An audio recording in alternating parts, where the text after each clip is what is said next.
I just learned Natalie's in the mountains in British Columbia, so um, 4,000 feet, I guess. Sounds nice. Is it sunny there? It is. Yep, we're in the Ponderosa habitat here. So Ah, lovely. sunny and dry today. That's a big improvement from where I'm living. It's just been raining and foggy all the time. So I always like to start off just by sharing with people how we first, how I met my guest. So we were just chatting before. I couldn't remember where it was, but I remember very specifically the conversation that Natalie and I had in a hallway at a conference, and she reminded me that it was at a impact conference with Gratitude Railroad. Do you remember where it was even? Park City, Utah. Oh, in Utah. Yeah. And I think you had recently completed the purpose trust of the organic food company. So was that like We literally the had it. beginning of this journey? It was I had just started to be invited to conferences to talk about that conversion to purpose trust ownership. And so it was kind of coming out and talking about why we did this and what the Coming out of the strategy closet. was. Yeah, and I was a bit disheartened when I met you because I just done this session on Most how people are. purpose could own a company, and there were quite a few skeptics in the room wondering if a purpose owns a company, what's the point? And Yeah. so it was refreshing to meet you and to hear your talk on regenerative capitalism and say this is what we're trying to do that at an enterprise level. So it was Yeah. can When I remember having heard about the company, but didn't know we had never met, but I was intrigued to learn about it, and I've been slow in getting up to speed, but here's our chance to dig in a bit. But maybe before we get into any of the details, just sort of tell us how you got involved in this. Like what drew you to this idea in the first place? uh, Actually, well, so a bit of actually, let's do one thing very practical, just for everyone, so we're all talking on the same page. What is a purpose trust, just to begin with? what is a purpose trust? Well, it is a type of trust. It's a legal form that currently is available in the United States, although I'm learning there's variations of it in different countries depending on your trust law code. But a purpose trust is a trust that can hold an asset uh, for the benefit of an ongoing purpose. So typically, trusts hold assets for the benefit of people, humans. So you can say, start a family trust where you put an asset into the trust, funds, money, property, real estate, and it needs to be managed by trustees to benefit people. But a purpose trust is a very unique type of trust because it can have a non human beneficiary. So purpose trusts were first used in the common law in the United States for a handful of purposes that would benefit a non-human owner. So the first purpose trusts were actually used for things like maintenance of a cemetery plot. So obviously that person is no longer with us and they're non-human, but there's funds put in there and property to maintain their gravesite or say to benefit a pet that will succeed you after your death. But what we're using purpose trust for now, and we've kind of innovated on their use, is to hold ownership of a for-profit company. And the wonderful thing about a purpose trust is that unlike a human owner, it's perpetual. It will never die, never retire, never need liquidity, can hold that asset for into perpetuity. That's the other thing about a purpose trust is we set them up in states where there's no lifespan for the trust. A lot of trusts, there's a lifespan 20, 30, 50 years, and the assets from that trust have to be um, transferred. Part of that is so that you can't have just wealth sitting in trusts forever that never gets taxed. Mm, But in this sense, if we're going to have a company that's going to continue on, we want there to not have to be a change in ownership and a transfer out of that trust. So that is what a purpose okay. trust is. And so then let's go back to where I started, which is sort of what drew you into this idea in the first place. Yeah, it's kind of obscure working on ownership models and this very specific ownership model. So, a bit about my background. I was born in Chicago, but I moved to Hawaii when I was a year old. So, I grew up in the Pacific on an island and only child. My parents traveled a lot for work, so we went all over the Pacific and Asia.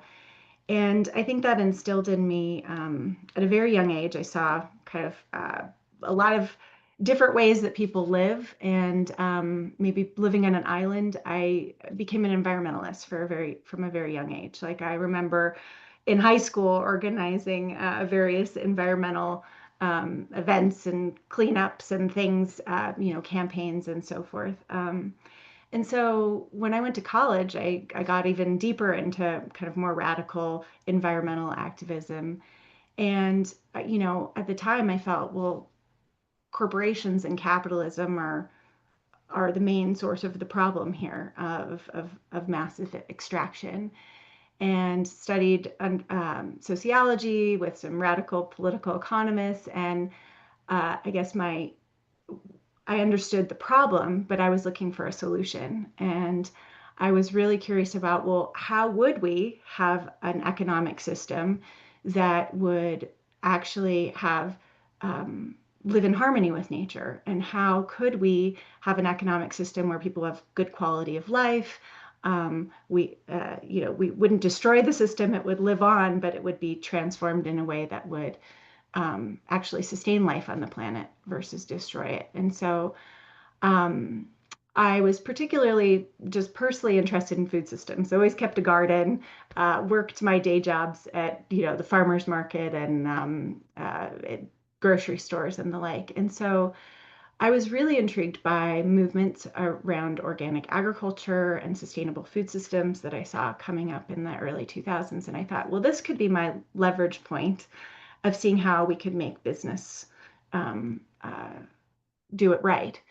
Mm. And I had an opportunity. So I was working on kind of sociology, political economy, all of that. And I thought, well, let's put this into practice. Let me actually work within a food business and try to transform it. And Organically Grown was an interesting business. It was formed the year I was born. And they actually put out an advertisement at the University of the Graduate School saying, we're looking for somebody to help us become a more sustainable business. Mm. Hmm. That's Uh, me. and I thought, well, they're kind of a large company. I'm not quite sure. I don't have any background in business, but I went and started to work with them. And my first, job was to kind of evaluate everything that they were doing and work on uh, evaluating and improving their practices. And at the time, I was really intrigued by the natural step principles, Hmm. Carl Heinrich Robert out of Sweden. And so I kind of used those as my framework for evaluating how Mm. we would align the company with those principles. They're science based. That's one thing I like about them. They're not, and they're fairly simple. Yeah. Um, Quickly realized I couldn't just do it in the company. I had to engage the supply chain partners, the farmers, Mm. the Mm. customers. And so Tell, we, tell us again, tell us a little bit about the company. Like you said, it's not a small, it's as I remember, it's no, like it's $150 million it's in sales or something, right? yeah, a few hundred million. So it's largest distributor of organic fruits and vegetables in the United States. Over 100 million pounds of food being moved every year. It's an interesting company. So it was started by activists in the late 70s who were uh, trying to promote organic agriculture.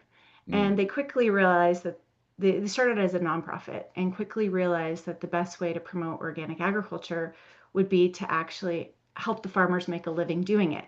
That if you could help the Mm. farmers make a living doing it, they would transition to organic farming, but they needed the kind of the market pull. And so they became a marketer. They went out and they created standards for organic agriculture so consumers would or eaters, as we like to say, would trust the food that they were buying and the price Eaters. that they were paying for it. We don't like consumers, we like eaters, and it's a relationship of co-production where we're Mm, growing food. So they were basically a bunch of hippies and back to the landers and anti-capitalists who decided to use the market as a force for mm, change.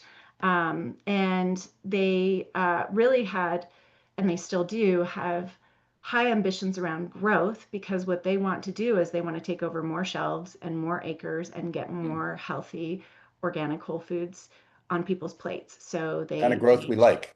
yeah, they engaged in policy work, created Oregon Tilth, which became kind of the first organic standards in the nation were actually in Oregon, and they became the foundation for the National Organic Standard. They engaged in market growth.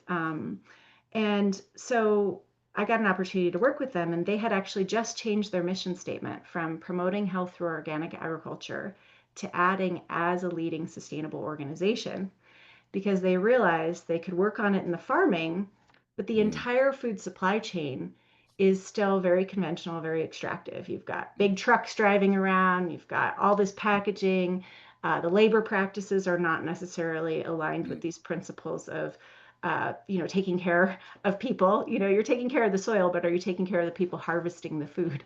mm, So they were interested in how do we really align those principles of organic that they had been mm. working on into Did the did entire you find business. that their organization, the company itself, was regenerative, or were they Oh no, extractive within the company yeah, itself? I mean, I think that they were privately held, and the people who had were leaders of the company had grown up in the company. So by nature, they were very much into investing in the mission. They had a lot of those foundational principles of, they were doing things like having a lot of transparency of how much they were paying the farmer and Hmm. what they were selling for versus obscuring the relationship, which is a lot of how it's Hmm. typically done in the food system, which is push the farmer down as much on price and get as much Hmm. as you can here and make as much margin in the middle. And they were very relationship oriented. How do we have win-wins in the Hmm. supply chain with the farmers, with the customers, with us in the middle? How do we Hmm. arrive at fair pricing? Um, Definitely into, treating their own employees well, and environmentally minded, but we're working with a conventional system. Hmm. What were they going to be using in their trucks other than fossil Hmm. fuels? How would we Hmm. work with the trucking partners to even make that happen? We have Hmm. a very conventional infrastructure. What about the ink in our printers and on our boxes? It's coming Hmm. from, toxic synthetic sources. Like, there's so many things.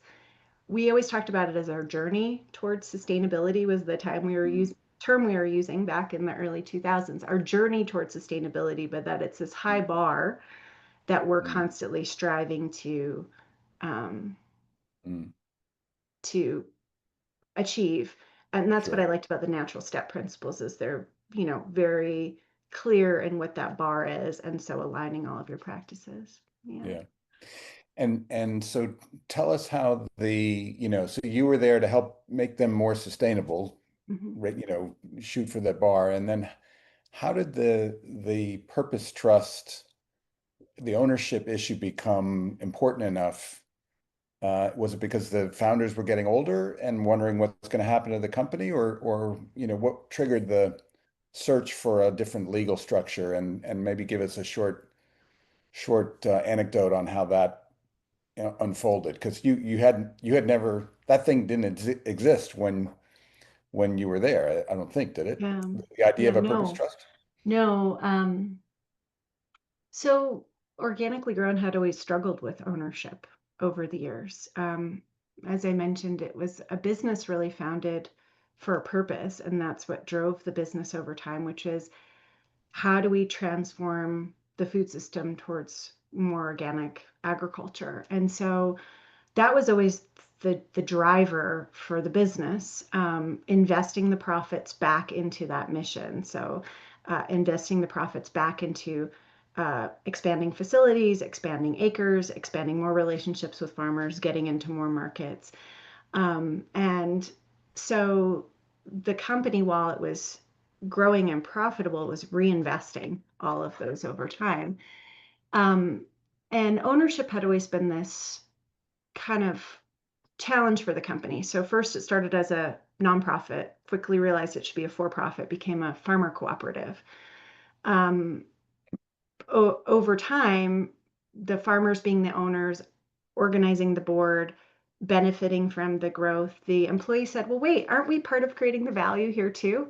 We're part mm, of growing the market, doing all this policy work. We want to be co-owners too. And when they thought of co-ownership, they didn't think of it as like necessarily just having a financial stake. They thought about it as having part of the steering wheel and the governance of the company and deciding the mm, direction and the strategy. So they wanted to be co-owners. So we added on employees as co-owners. Company grew and grew. We added on an employee stock ownership plan. We had the original farmers and employees in the S Corp. We had hundreds of owners. mm, And one of the things that was a real challenge for us was valuation. mm. So we were in Were there any outside investors? no outside investors. So Okay. organically grown had always kind of Was organically been grown. wary of outside investment, Yeah. um, because they didn't want folks who didn't understand the business and weren't involved in the relationships to be investing and changing the business over time, Mm, changing that steering wheel, which was actually something when I was there, I questioned and I said, well, what if we were able to bring in capital that would allow us to grow this mission and grow our impact, but in a way that's on terms that are on balance with the focus mm, on purpose. So that was actually something that, I'd seen co-ops do, for example, Organic Valley, very successful, mm. $1 billion Yeah. co-op. They had Yeah. raised investor money alongside the farmers to be able to grow that business. So never brought in outside investment. But the struggle with ownership was increasingly we were worth more and more money, Mm, and people needed liquidity. And we were getting unsolicited acquisition offers all the time. The organic mm, trade went from kind of this, you know, hippie thing over here to big business, right? The trade shows I was going to went from a few thousand people to 80,000 people. Uh, you know, uh, Investment bankers kind of walking the floors of the trade show who knew nothing about the underlying business, just that this mm, was this huge area for growth, and that this is a game that they should get in. mm, And I was curious about whether we could bring in money, but in a way that would be different. And also, we needed to create liquidity for the existing folks. And so, with the employee stock ownership plan, that was our first experiment in kind of transitioning ownership to the next generation. But it required us to value the company at fair market value, which was going up and up on paper because a lot of mm, folks wanted to buy us. There's a lot of consolidation in the industry, but we were interested in using our cash flows to reinvest in the mission.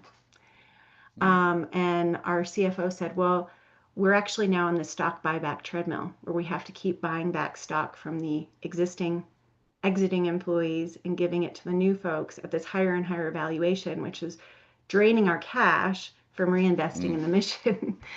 mm, And also, what if, that valuation becomes a shiny thing? People start to think about it, well, I love this company, but mm. That's $1 million I've got dollars.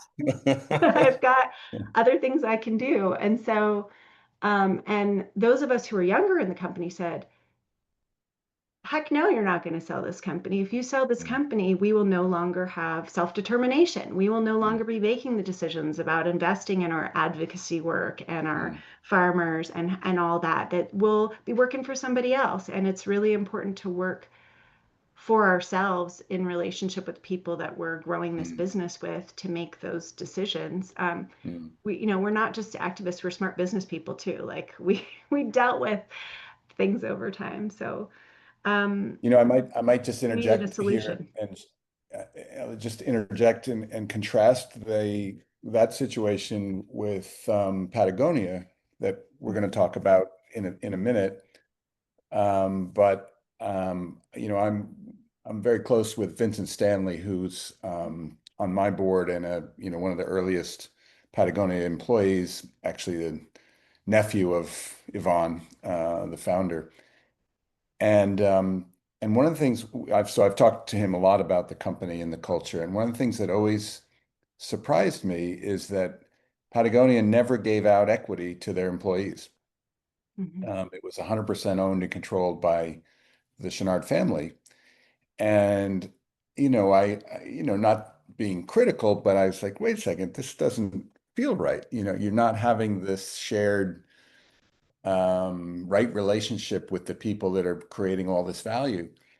And in the end, and Vincent would always defend it as being better for the mission, because if the employees started to look at the stock price Mhm. effectively, it changes the way they think about everything, just like you just said. And in the end, it turns out that Yvonne's, I would say wisdom on shouldering that burden is what enabled them to do the purpose trust, kind of 100% purpose, which we'll come back to. But it's just again a reminder.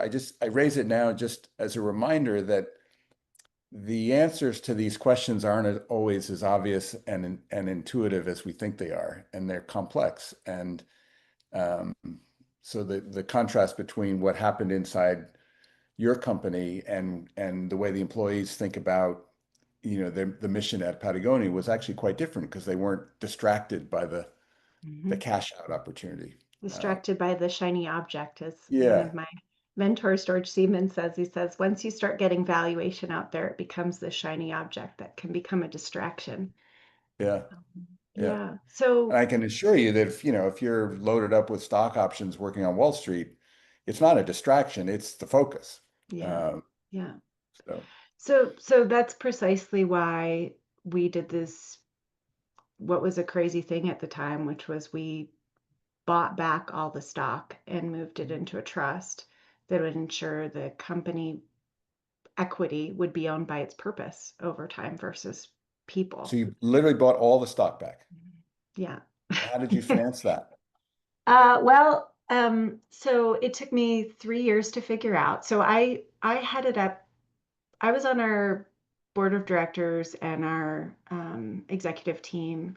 I'll say I was younger than the other board members by 20 years. I did not have an MBA. I have an environmental sociology degree. But I said, we have a problem with ownership. I was the first one to bring it up. And I said, we're on the stock buyback treadmill. We're gonna, our valuation is going up. We're supposed to entertain unsolicited acquisition offers once that employee stock ownership plan gets to a certain size. We're having less farmers participate in ownership because they can't buy in and they're a core part of our mission. So I said, we have an ownership Just problem. sorry, real quick. You had a legal requirement to entertain those buyback offers for the employees? Um, when you're privately held, you don't, but when you add on an employee stock ownership plan, because it is governed by ERISA, the Interesting. Employee Retirement Income Securities Act of 1990, the trustees of that plan are supposed to look at what will maximize the Yeah, retirement assets on behalf interesting. of the employees. So if so that there is potentially some conflict. We were already Interesting. an Oregon Benefit Corp. Our board was allowed to make decisions that were in the interest of our business, but adding on that plan, we started to have boardroom conversations about our fiduciary duties to the Mm, ESOP plan participants and so interesting. forth. And our ESOP at the time was 45%, so we were heading that Huh. direction. Yeah. So they said, well, okay, fine, we have an ownership problem. What's the solution here? We've been a nonprofit. We decided to be a for profit. We were a co op. Then we added on this employee stock ownership plan. There's no other solution. And I said, give me some funds to head up a committee to research what some options would be. And I got some lawyers involved and we had kind of a collaborative committee and we started looking at options. So first I looked at going back to a co-op. What if we were multi-stakeholder cooperative with farmers, employees, et cetera, with investors too, maybe as a member? What if we actually became a nonprofit and foundation owned, but we were still a for profit company? Started looking at all these, and I found this obscure article in Probate and Property magazine that was referred by the National Center for Employee Ownership, Lauren Rogers, who's the ED there, and it said, well, in there's this young lawyer out of New York, Christopher Michael, who had used a purpose trust to transfer the stock of a company from a founder. The founder gets paid with a note from company cash flows, then the founder is paid out, and the trust owns the company free and clear, never to sell it. Um, and the purpose is focused on employee benefit. So we will have a for-profit company. Nobody holds the shares other than its purpose, and the uh, the profits of the company go back to employees. And I said, well, what if we had a purpose bigger than employee benefit? What if we had a purpose that was um, transform agriculture as a business? And that was the beneficiary, not just employees. And started looking into this, and we they said, well, how would we get the stock into the trust? Well, we have to do a buyback. How will we afford to do a buyback? The company's worth a lot of money, so thankfully, because we had bootstrapped the company, we were able to take on debt. So RSF Social Finance provided Oh, a really? loan. So we Interesting. did in part, a leveraged buyout. It was above their lending limit, so they had to get participation from other lenders to make it happen. But they were a great team to work with. They had worked with many sustainable businesses over time and realized that they could lend them money, but as they grew, if they didn't have a sustainable ownership plan, they could transition ownership to the next owner who might not keep all those great practices that they had grown the business with in place, and that impact would be lost. So they were interested in alternative ownership. So we did a leveraged buyout that combined with we raised money from investors where the trust holds voting control, but we have a non-voting preferred stock that investors can participate in that has a dividend-based return that's on balance with reinvesting in the business and sharing with the farmers, the employees, the customers, and organic advocacy organizations. So it's actually a cash flow waterfall that distributes the profit amongst those different stakeholder groups. And that adjusts on an annual basis based on the cash Yeah, flow? yeah, Wow. yeah. I didn't know that. Investors participate, and we consider them a stakeholder. They're just not at the center of the universe as why the Right. company exists and who the company exists to serve.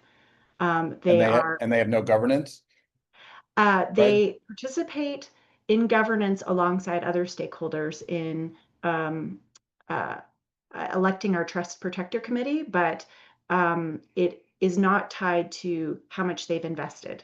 So it's about kind of a balance of stakeholder voices.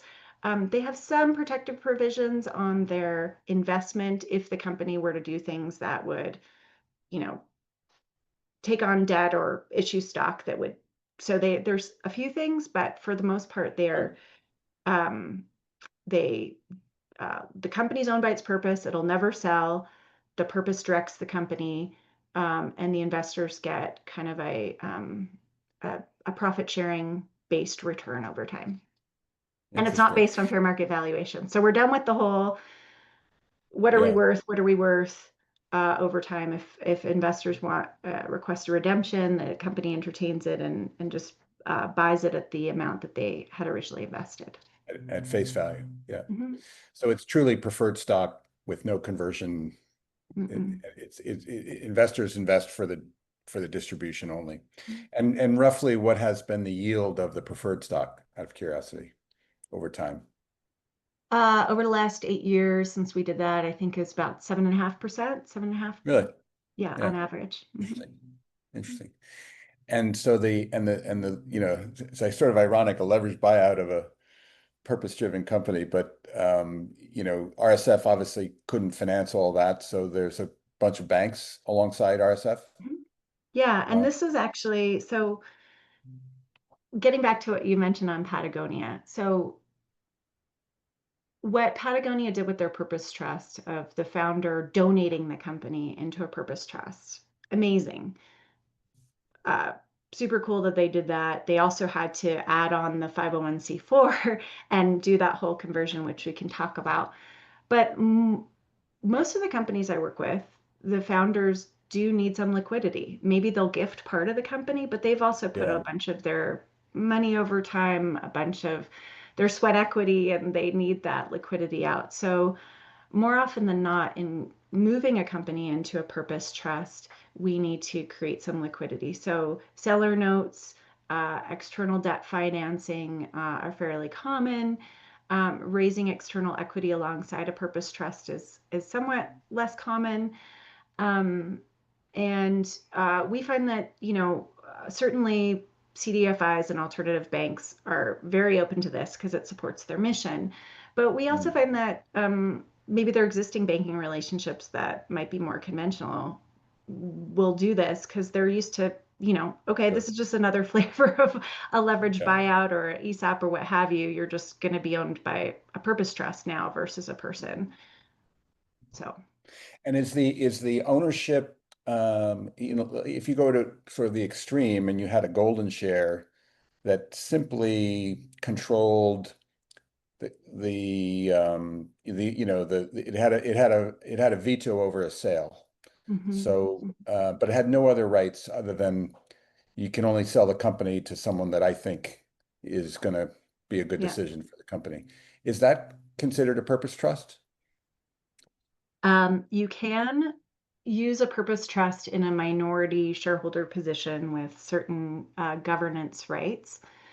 Um, so yes, it is also a purpose Okay, trust. I think the question is more like, what are those rights and what are you protecting? And I really like the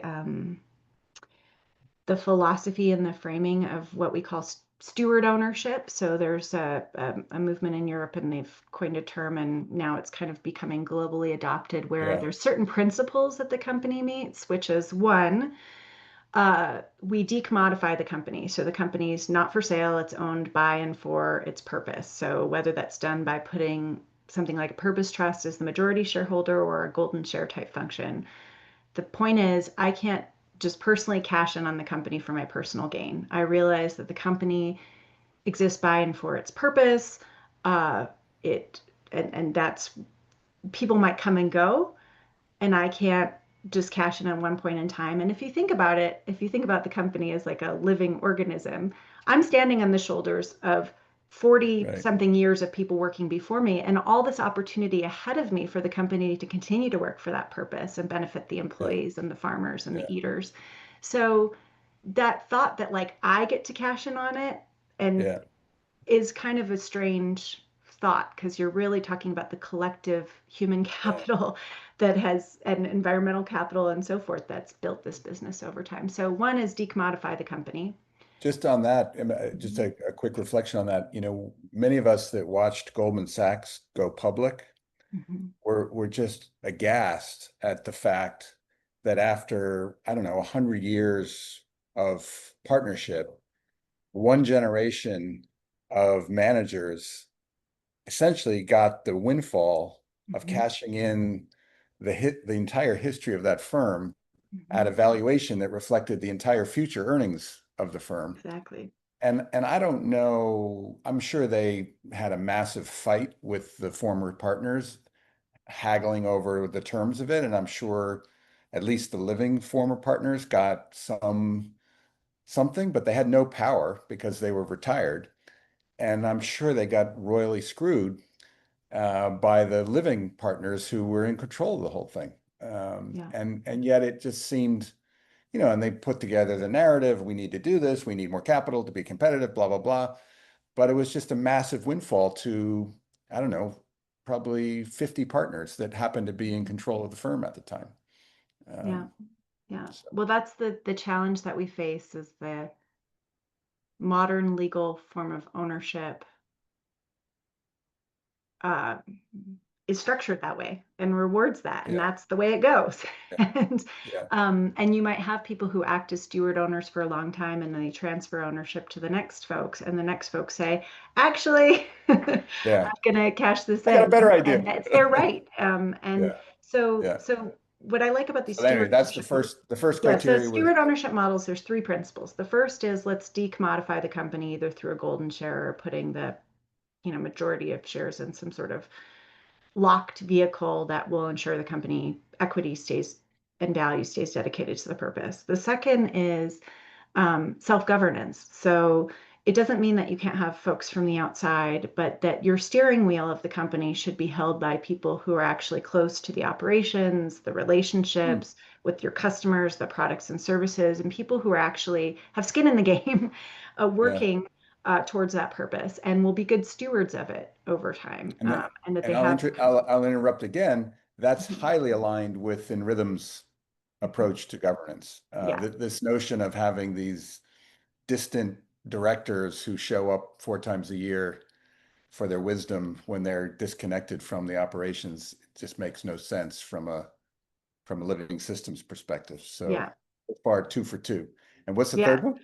And the third one is profit serve purpose. So we Uh, have a for-profit business. It's engaging in commerce and selling products and services, uh, and that it's going to generate value, but that value should be reinvested in the purpose, and furthering the purpose, and then used to pay back people who have put in sweat equity, financial capital, the communities in which it mm, operates, that those should be rewarded, on balance after reinvesting in the purpose, and that those folks should, but the company doesn't just exist to create value for them, that it exists to, reinvest for in the its purpose and purpose. then share. And so those are the three principles. And so when you were asking earlier about, is a golden share really purpose trust ownership? Yes, you can put a golden share in a purpose trust, but you have to structure the investor terms, the stock outside of the purpose trust to align with those three principles over time. And Mm, that's what it'll hold together, kind of the purpose driven structure, or what we call mm. steward ownership over time. So you equate steward ownership with purpose at this point. They're Mm-hmm. essentially the same. Mm-hmm. Mm-hmm. And I use And those what does design it? principles in my work, where we'll have a purpose trust as a partial Yeah, shareholder alongside other shareholders, or even a nonprofit, say, foundation, which is, in Patagonia's model. There's a C4 that sits alongside the purpose trust, which, um, is there to further the purpose by taking financial flows from the company and putting it towards climate change mitigation. toward toward toward climate change. C4 would be for public policy influence, no? Well, so they Holdfast Collective, its whole mission is to do policy advocacy and charitable work, fighting Okay, so they climate can do change. both. Yeah. Mhm. And just going back on the stewardship, isn't there a group in Germany that's particularly leading that, or am I confused with something Yeah, they're else? called, Purpose Economy, Purpose Foundation. Yeah, Uh, Purpose Foundation. and actually, Okay. their Evergreen Capital Fund, which I saw, you've written papers on kind of evergreen investing. Their Evergreen Capital Fund, it was one of the investors in Organically Grown. Um, Hmm. and as we needed to do that buyout and convert to steward ownership. So that's Hmm. one of the things that they facilitate doing. Interesting. Interesting. Mhm. And should we switch to talk about the Patagonia case study? Or is there another one? Because you mentioned you've done 50 of these now, which is I was blown away. I thought you were going to tell us you've done 10, and I was going to be impressed. So this is really, in a sense, it's a niche, obviously, but it's catching on in a meaningful way. And actually, maybe before you respond as to which case study to jump into, just let me ask a philosophical question. Like, we live in a very dynamic world, unpredictable world, and and the I've always been hesitant to say, "Oh, my beautiful little company should never be sold.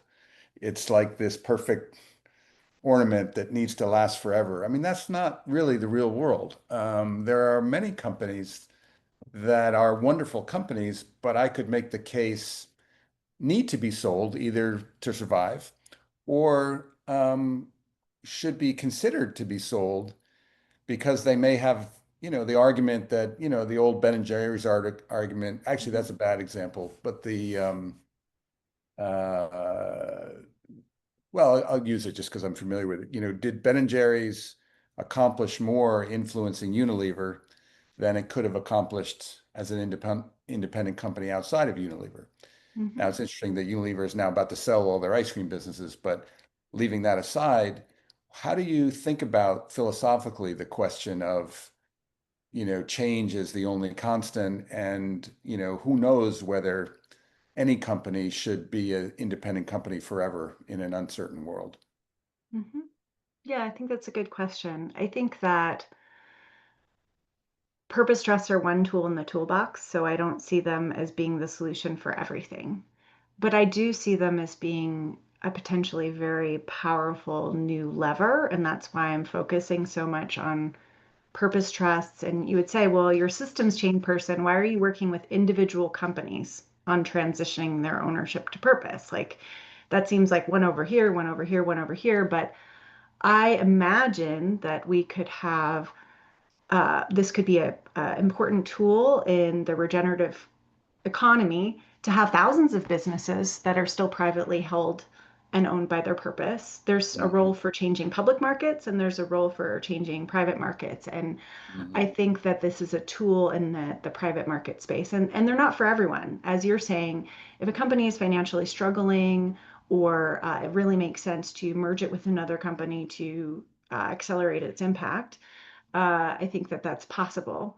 But in some cases, keeping a company that's influential, independent, and continuing to operate the way it has can be very powerful, um, a very powerful lever versus, you know, those stories that we've heard and I've seen happen to many entrepreneurs in the organic field, which is you grow a company, it has all this impact, and then the next owners get it. And you go, well, wait, I spent all this time developing those practices and being very intentional about, you know, creating regeneration in the product and the way that we operate and so forth. And now the new owner, it's not that they're bad people, but they have terms that they've signed up for to, you know, with their LPs and so forth to get a certain amount out, and they're going to have to flip it in 5 years and 7 years, and all that impact that you've built up and all that infrastructure. Mhm. Ari from Zingerman's, which is one of the companies that I worked with, he says our business is like an old growth forest. We have all these Really? relationships Yeah. between the trees and the mycelium and all these people. There's 800 people in the Ann Arbor community working in our Yeah. businesses, 13 different businesses. And me as the owner, if I'm going to sell it to somebody else, it's like clear cutting all the trees Yeah. and taking That's a what I beautiful want. analogy. And the new owner doesn't necessarily appreciate all of that. And Mhm. um, it's just, it's again, that kind of going back to Goldman Sachs, it's I'm going to clear cut and leave Yeah. versus understanding that kind of ecosystem. So I think there is a role for companies. I mean, let's look at Patagonia's example. Hang on, just before you go there, let's double click on Zingerman's for a quick second. As a University of Michigan alum, this is a fascinating business where it started as a deli, I think. Mhm. And then rather than build a bunch of delis in a bunch of other towns and scale out, they built a bunch of businesses in Ann Arbor, building on the relationships they had in Ann Arbor. And they now have, is it 11 businesses in total? 13. 13 businesses, all in Ann Arbor, right? And, Yep. and presumably they probably all work with each other in some way. So it's literally an ecosystem or a forest. Mhm. And so when did they convert to a purpose trust?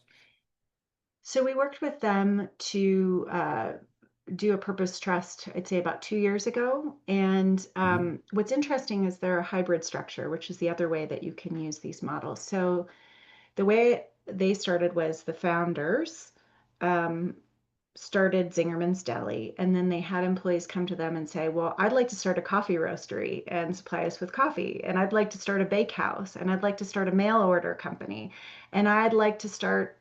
And so it just kind of grew. And so they would seed those businesses as founders with capital, but then the partners of those businesses would also be co-owners of those businesses. And over time grew and grew. And the founders own the IP company, so the Zingerman's brand. And the Zingerman's brand licenses with all these ecosystem of companies, and they ensure that the companies keep with certain business practices. So they're big into democratic governance, shared profit sharing, and shared rewards with their employees, very open book management and accountability and so forth. Also, certain supply chain practices about kind of the quality of what they offer. And so by holding the intellectual property and part ownership in each one of these companies, they control ensuring that way of operating is sustained. Mm, But the mm, founders someday have to retire, someday mm, have to liquidate. What happens? Who's going to be that steward to ensure those practices are maintained across the businesses and create that shared ecosystem where they have to mutually work to benefit each other? So we put the purpose trust at the brand level where we're replacing the founders. Nobody can cash in on that brand because they've had offers just like organically grown. Let's franchise Ingermans and put it all over the place. And they mm, made a very intentional decision to keep it, I think somebody put in the chat, bioregionally based. We're going to stay in this area where we can have self-governance and impact, and we can go deep in this area versus going broad and shallow with our mm, impact. We're going to go deep in this area with our impact. We employ 800 people. We have all these producer relationships. So they're going to keep that old growth force going and healthy in their area. The brand is in a purpose trust, can never be sold, and can withhold a license to any businesses in the ecosystem which aren't behaving in that cooperative way. And did the Purpose Trust buy out the founders? The founders are donating Really? their shares. And the other interesting thing about that model is there is a license that's paid to the brand, and they've created a community share program where all the employees in those 800 businesses um, can buy into community shares and get um, a, the profits from that. So thinking about your regenerative principles of kind of feedback loops and kind of rewarding and feeding that ecosystem as the employees do well and they grow the companies, royalties are paid to the brand and then it goes back to them. So it's Wow. this, they're not owners, they can't sell off the company, cash in, clear cut the forest, but they Yeah. are owners of a share of the returns over time as that ecosystem Of the grows. of the earnings stream. Yeah, And can they transfer that? Like, great is question. that something they could transfer to another person as an asset? I don't believe so. Yeah. Yeah. Mhm. And then the But again, partners still own those businesses individually, so they still have that entrepreneurial energy as, yeah. operators of those businesses. And you have the gift piece, which is the founders of Zingerman's left. I mean, not like the Chenard family, but left meaningful value, donated meaningful value for a tax credit, but nothing. It's hard to imagine that they made a huge amount of money over the years out of the earnings of those businesses, whereas, Patagonia is a different scale business. So Mhm. the earnings, just the earnings as being an owner of Patagonia is real wealth separate from the Mhm. ownership of the asset. Yeah, Uh, yeah. so it's an extraordinary act of generosity in that Mhm. case. Yeah. Um, They're still the active. founders aren't billionaires, that's for sure. Mhm. Mhm. For sure. So Um, should we talk about Patagonia, or do you have a different case study that you find more sure. We interesting? can talk about Patagonia. And As then I'm maybe, just looking at the clock. We'll go maybe 5 or 10 more minutes and then bring in the group for into the conversation. and I'm I sure. also want to correct, I haven't personally done 50 of these conversions. I've worked with dozens of companies, but Yeah, there are 50 of these. So one of the exciting things is there's a whole movement around this growing where more business planning attorneys,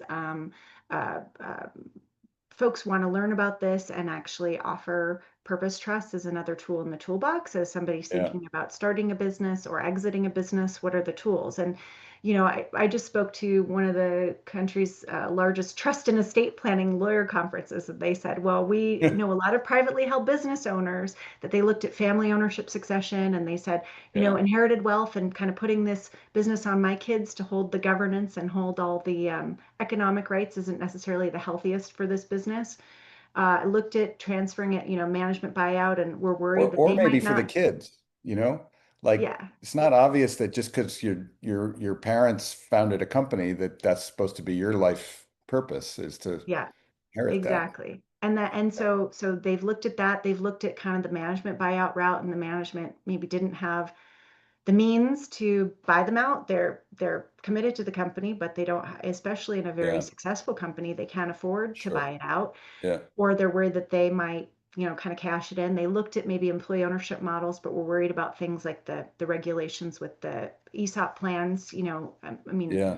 there's some great ESOP companies who the founders worked hard to put them into this employee ownership structure, and then within less than 10 Now they're years, stuck. they sold Yeah. to somebody else.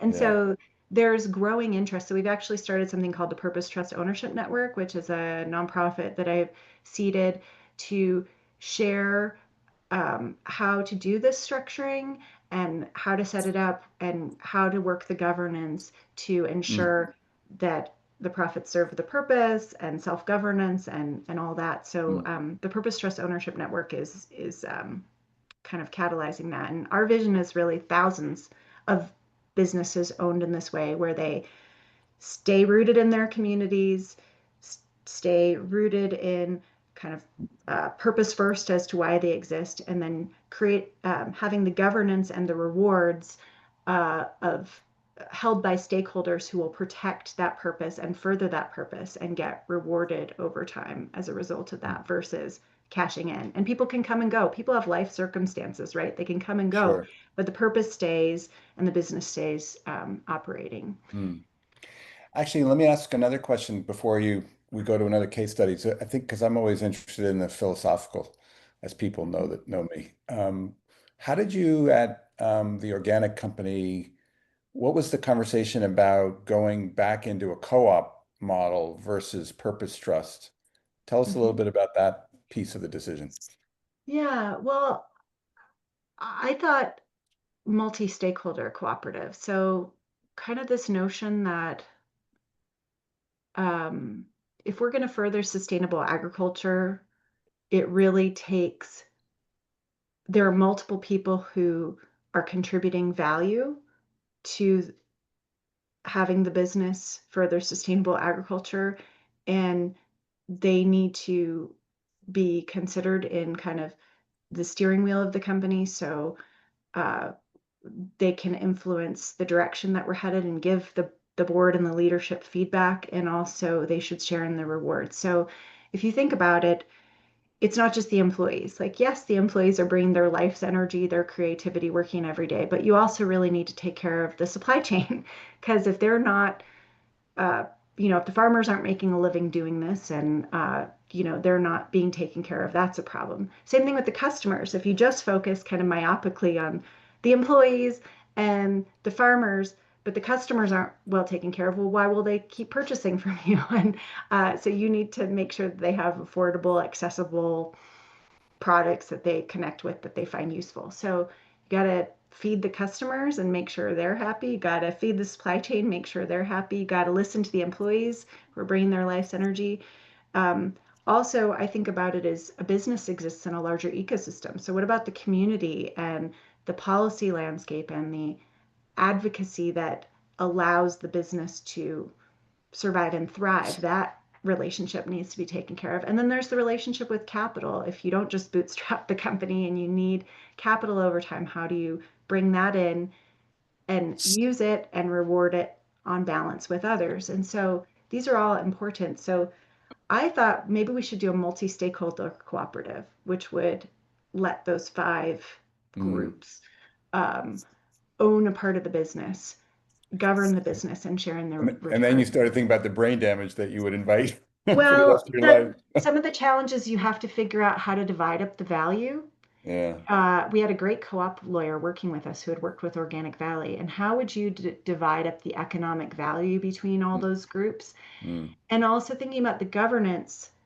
The cooperative is still a little bit focused, like a multi-stakeholder cooperative, on, well, I'm going to represent me. Mm. Representing the farmers. I'm Mm. representing the employees. I'm Mm. representing the investors. And it can create a bit of a A United Nations antagonistic problem. relationship versus Yeah. putting the purpose at the center and Yeah. saying, none of Totally. us Yeah. matters more than anybody else, and I'm not going to advocate for what I want versus what you want. We're all here to further that purpose. Yeah.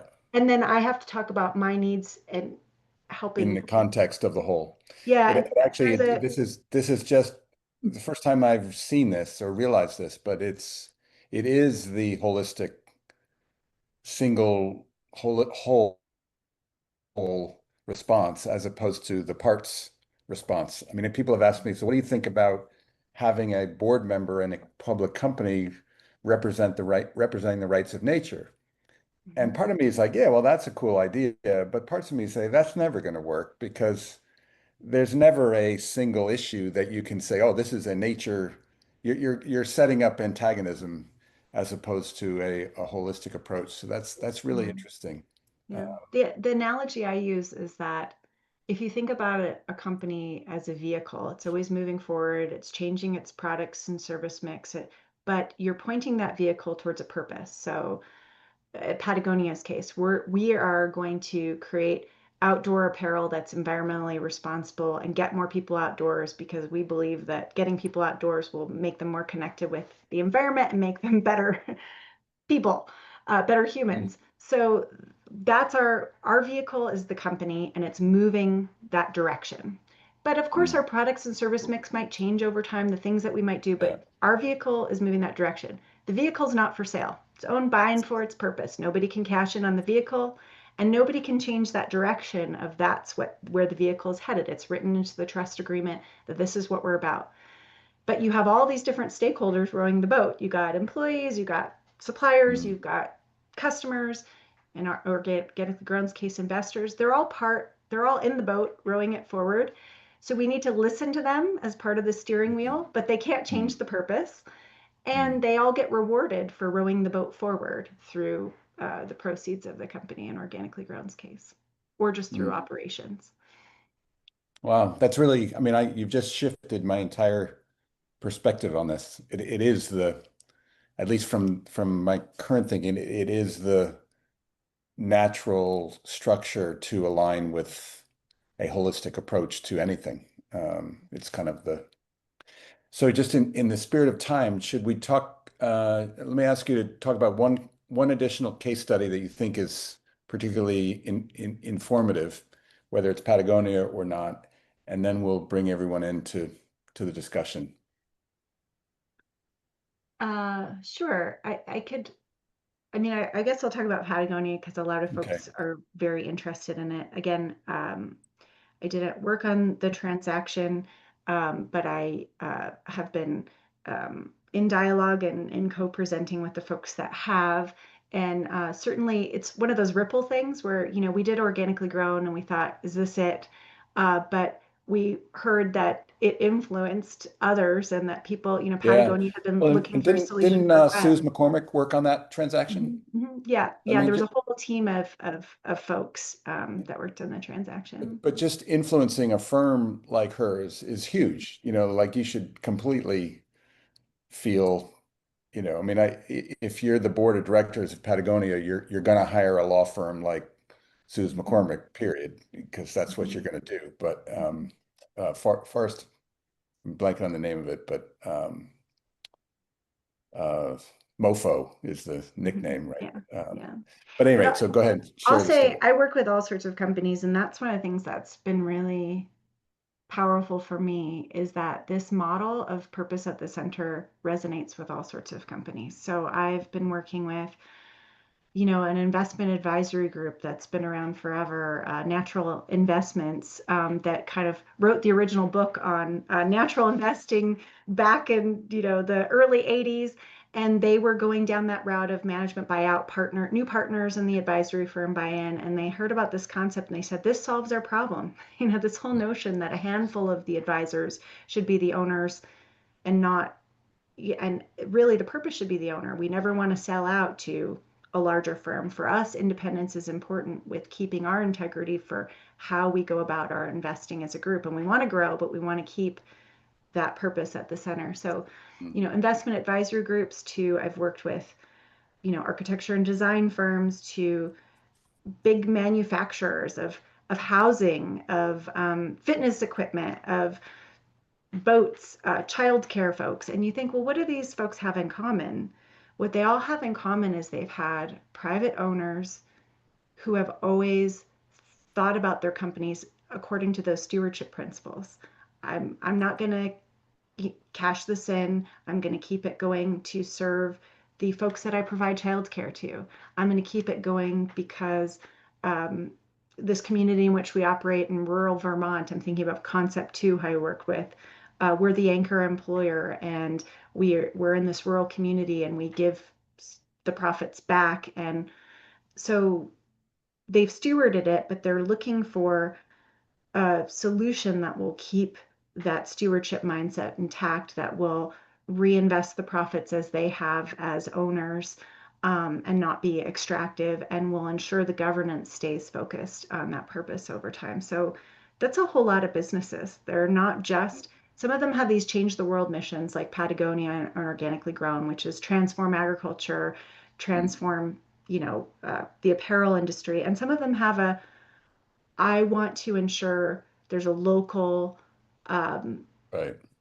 manufacturer who treats employees Barbershop. with respect and dignity, reinvests Yeah. in this community, and is environmentally responsible where we are as a boat Mm, builder. mm, They're not trying to change the world, but they want to keep their business going as a beneficial business, as a force for good in their community. Um, so, pivoting to the Patagonia example, I mean, basically, they'd been looking for a solution. They had entertained, you know, everything, employee ownership. But again, as you said, we're concerned about the employees potentially thinking about cashing in for their own personal gain, or the focus becoming about benefiting the employees versus benefiting the mission. Not that you don't want to reward, and they're into paying their mm, employees well and reinvesting in their employees, but it's just not the purpose. It's part of how you operate. Um, so they looked at, going public. Well, maybe we could grow the impact of the company and take the proceeds and put them towards these causes that we care about. But they thought about it as this kind of one-time event. Well, we do that once, mm, but we cash in. But what about all the future that this mm. company will generate? And what if all these practices get kind of eroded and changed over time if we had that route? They looked at foundation ownership. So foundation ownership can be a route to go, but in the United States, there's very specific rules around that. That if you're a for-profit company owned by a nonprofit, there's excess business holding rules that you can only hold that for-profit company for a period of time if you own more than 20% of it, and you do have to sell it over time. There's also rules around needing to take a certain amount of value out of the company to put towards the nonprofit causes. So if you're a company that's interested in reinvesting in your own research and innovation, as Patagonia is, really being aggressive in kind of investing in great programs internal to the company, you don't want a nonprofit that's, as an owner, whose goal is to actually extract value and then give away to causes you care about. So it's Mm. so they chose this model because it answered the, how do we have a steward owner that will never retire, never die, stay perpetual? So you're basically designing the new Yvon Chouinard Yeah. in a trust, right? And Turning and him this into is, a never, whatever it called, the tech people want to live forever. but it's those values that you're enshrining. So what is the way Yeah. that he's operated the company that we're going to ensure the board is held accountable to over time? Yeah. And the trust allows the company to first reinvest in keeping the company whole. And then there's a nonprofit, the Hold Fast Collective, that can be the beneficiary of dividends after the board declares them, and then turn around and take those dividends and give them to political advocacy and nonprofit causes. But the key here in the structure is the governance is all held by the purpose. They still are a very successful and aggressive for-profit company in the sense that they want to, you know, own the market share, develop the great products. So the board ensures that they are doing that first, and that they're aligned with operating the business towards those principles. And uh, after the company reinvests in itself, pays its employees, supply chain well, then it can declare a dividend over to the nonprofit that can take those dividends and put them towards causes. But the nonprofit can't kind of steer the ship and say, well, actually, our board really wants to give more towards climate mitigation, so let's sell the company or let's Mm, extract more value, and it'll actually kind of erode the principle, to use those terms. You're living off the interest versus eroding the principal because you're, mm, um, mm. and then they're, I guess they're, I'll stop there, but that's the basic model is you've created But a the perpetual the the board of owner. directors of Mhm, the trust that holds the mhm, purpose is the mhm. board of directors of the company, correct? No, they're a trust stewardship group that appoints the board of directors. So they're the I stand-in see. for the owner. So that the trustees are the stand-in for the owners appointing the board. The board still has the regular fiduciary duties I of running see. a great company. They're just accountable to an owner that will never change and wants to ensure they deliver results to the purpose over time and that they stay aligned with the values. And so there are the owner, meaning a trust, has Mhm. trustees that are separate from the board of directors of the company. Correct. Yeah. And presumably when the Chenards pass on, the decision making on who gets to be the trustee is passed on to the current trustees or something like that. Yeah, you can structure it in different ways. You could have like organically grown's example where the trustees are actually elected by stakeholders, or you can have it be more of a self-sustaining group. The Uh-huh. key here is that the trust agreement anchors what the asset needs to continue to be used to benefit. So you put into that trust agreement a purpose and objectives I see. around what you Yeah. want to benefit. So if you're that concept two, we want to stay headquartered in this rural community in Vermont. We want to see the That company that doesn't invest change. in it. Yeah. You put Yeah. that all into the trust Legal agreement, document. Yeah. and then that becomes the guideline that any trustee needs to follow as it hires the board of directors to run the company. And what I advise from a governance standpoint is that you actually develop a purpose scorecard around how that you hold the board accountable to, not just are you keeping the company financially going, but are you delivering results to this purpose and objectives over time? What are you Mm, doing to further this? mm. Um, so, And if last question, and I'll open up to everyone. If a business that's in a purpose trust gets into distress, mhm. and the board of directors were to conclude that the only viable pathway forward is to sell the company, is that a possibility, or would it literally have to go Great question. around? Yeah, so getting back to what you were saying earlier, sometimes companies can't last forever. Sometimes circumstances change where they can no longer operate in that area or they haven't been able, it makes sense to keep the purpose going to merge it with another entity and so forth.